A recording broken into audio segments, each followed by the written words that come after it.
You've watched them on film. What was the difference seeing them live, up close and personal? What were your impressions of them?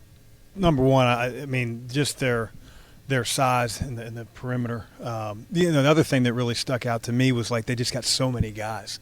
I think a lot of really good teams are relying on 2 or 3 special players, and if those guys have off nights, then the team can struggle. Whereas Janelle Davis doesn't have nearly the type of game that he's normally accustomed to, and it wasn't even a game. After about 6-8 minutes, I felt like Liberty was just playing uphill the entire night. To me, they're so deep. They play differently depending on who their center is, and Goldin, he's just not. He's not a mid-major center. He's just not. He's a high-major center, and there's nothing you can do. And they didn't choose to double him for a long time and consequently paid the price. Goodman, takeaways from FAU's performance. I mean, you had Alijah Martin. You'll see this in an interview we have with him later. You had him as a preseason All-American, and you didn't feel great about that after the first 3 games of the year. But I knew, like Matt said, we knew he was out too much. I think a lot of people didn't realize how much time he missed because of the stress reaction. And, again, it took time and his rhythm and his timing and all that to come back, and even maybe a little bit of confidence. But I feel like I don't know if there's 5 scoring guards I would take in the country over Alijah Martin. I don't think there are. I mean, again, Mac, you saw him for the first time tonight. He's physical. He's tough as shit. He can shoot it from deep. He can get to the basket. Right. He's shifty. He guards. He's not – and none of the guys. The biggest thing when you watch this team is, like, none of them are out for their numbers. Yeah. None of them. Like, somehow Dusty has got this team to whereas they absolutely buy into the fact that it's about winning over anything personal, which is hard to do when you've got 2 kids that were close – enough to thinking about leaving for the NBA last year. Yeah, I think a huge play in the game. John L. Davis drives down the lane. He doesn't have a field goal in the game. Doesn't have a field goal. You're talking about a guy that's on draft boards. Doesn't have a field goal. He drives down the lane. He misses a layup. He gets his own rebound. And what does he do? He doesn't force it up at the basket, which he could have because he may be frustrated with his game, his numbers, all that. He kicks it out to Greenlee. Greenlee drills a 3. He couldn't have been any happier after the game. It's amazing, we just saw him. right? We saw him at dinner. Yeah. He was smiling, laughing, came over, said hello, not worried about his numbers. He's not looking at his phone, seeing who texted him and, why didn't you do this? Or, a family member that's upset because he didn't get his – he doesn't care. His team won, and he's having fun. He's having play in the game. And to me, for NBA GMs and assistant GMs, you're seeing – and Alijah Martin struggled early in the year, acted the same way.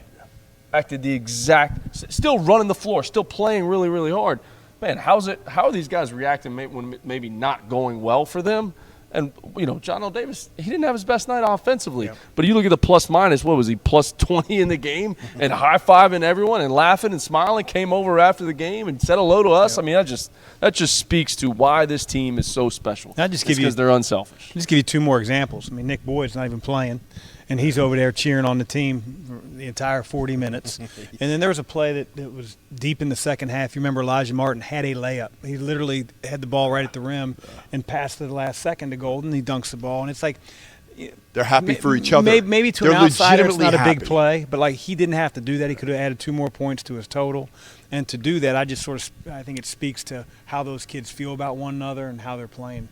You know what I figured out, I think, that this team and this group was special was at the Final Four last year, and they lose in that heartbreaker to San Diego State. And you go in the locker room after the game, and they're saying, we're definitely coming back. And I looked at them all, especially Alijah and Janelle, and I said, listen, guys, chill, because I've seen this happen before.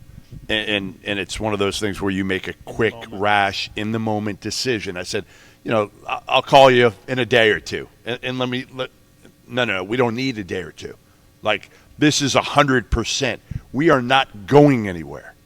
And they meant it. Like, they meant it. They are loyal. They understand the value of winning and how winning has translated into people knowing who the hell they are. Because it's not just, and we talked about this with Alijah, it's not just that they are walking into a winning program here, right? Yeah. You can talk about, like, building teams. You could talk about building legacies. They've built this. And what we saw at FAU tonight, and I don't know how you guys feel about it, this was as good of an atmosphere as you're going to find outside of, like, Cameron Indoor Stadium or Fall Allen Fieldhouse. Like, outside of that, like, top Sure. tier of the sport. I mean, it was loud. There were students all over here. We had a beer man coming over here. He offered us beer sitting at our desk over here. I wish I would have taken one. But, I mean, that's not what this was. McCall, you could speak to this from experience. That's not what this was as recently as, like, last January. Earlier in 2023, it was not at this level. Yeah, I think, you know, and even if you talk to Dusty May, just in terms of, you know, when he took the job, and he's still here, by the way. We just saw him. He came out of his office. He's still in there watching tape, trying to get ready for the next one. But, you know, I think you said there was maybe 100 people at the first game. You know, I was here for a pocket of success. We won the league in 2010. Ray Taylor, Greg Gant, Shavar Richardson, rest in peace. We had a really good team. Jordan McCoy had a lot of good players. Brett Royster, you know, and was fortunate enough to win the league. And we'd get the lower bowl full if we were playing on ESPN, but not like it is now. And when you have an historic run, it creates excitement. I've said this all year.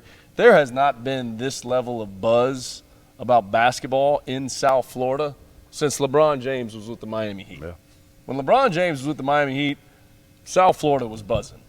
But when he left, I mean, you watch Heat games now, there's not a ton of people. There's not a lot of buzz. There's a buzz in this building when you come to games, and it's fun. It's exciting. I tell people all the time, you get a chance to come to a game in here, you got to do it because it's fun. You're going to enjoy the atmosphere, and you're going to enjoy watching this brand of basketball. Unselfishness, the way they play, right. the way they cheer for each other. Yeah. That's fun to watch. You know, whether you like basketball or don't like basketball, you'll enjoy coming to watch this team play. They score a ton of points because they have everybody in their team, it feels like, can put it on the deck and make a play.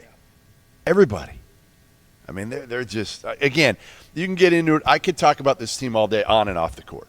Like, on and off the court, from the coach down to their players. Like, how much would you love, just after talking to John L. Davis for a little bit? Yeah, just like, you just see it. You know, Matt just said want it to coach before. him. Just so, like, yes, incredibly impressive that he goes 0 for on the box score. Yeah. You would not know it if you didn't come to the game. No. You know, You smiling. would have thought he got 20. Talking about his, you know, roommates, Yes. his teammates, and you can just tell that he really enjoys his experience and sort of rubs off on all the guys.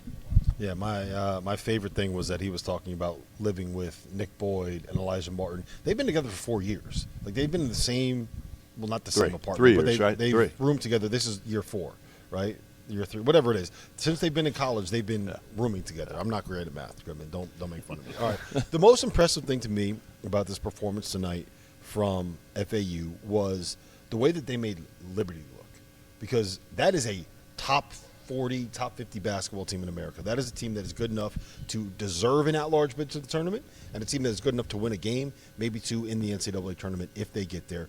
Goodman, what were your takeaways from Liberty? How do you feel about Richie McKay's team, the squad that he has here? Because there's a real chance, even after losing this game, they can go like 30-3. It's not fair to compare them to this FAU team. I mean, that's my takeaway, is they're not in the same league. Mm-hmm. They're just not, and that's not a knock on Liberty. That's more a statement on how good FAU is. They're not a mid-major. We saw that last year with the Final Four run, but sometimes teams get a little fluky. There's no fluke about that run. 0.